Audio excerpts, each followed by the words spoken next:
इसी मौके का फायदा उठाते हुए हजरत खालिद ने मुसलमानों को आहिस्ता आहिस्ता मैदान से महफूज निकाल लिया।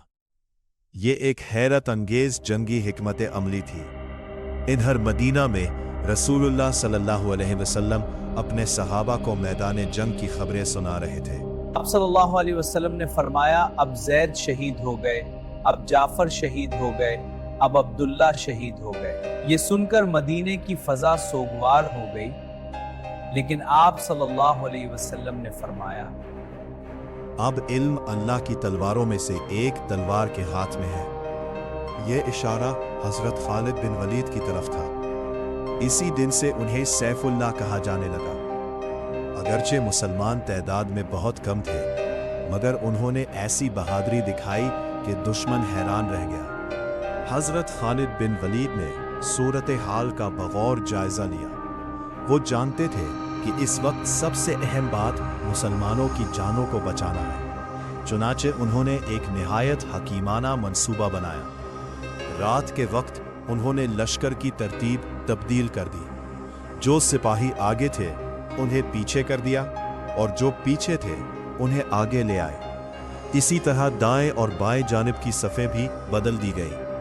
अगली सुबह जब दुश्मन ने मैदान का मंजर देखा तो उन्हें महसूस हुआ कि मुसलमानों को नई कमक पहुंच गई है। ये देखकर दुश्मन के दिलों में खौफ पैदा हो गया और वो मोहतात हो गए।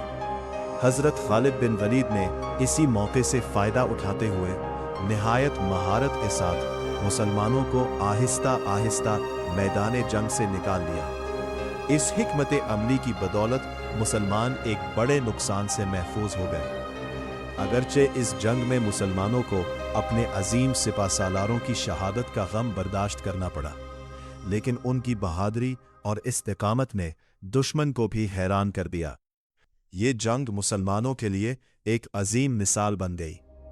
ये मिसाल थी ईमान की ताकत की कुर्बानी की और हिकमत अमली की। जंगे मौता हमें ये सबक देती है कि असल ताकत तलवार में नहीं होती बल्कि यकीन में होती है।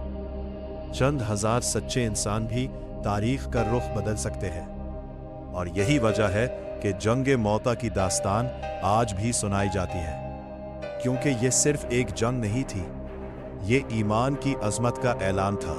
अगर आपको ये मालूमाती बयान पसंद आया हो तो वीडियो को पसंद करें, चैनल को सब्सक्राइब करें और तबसरे में अपनी राय से ज़रूर आगाह करें।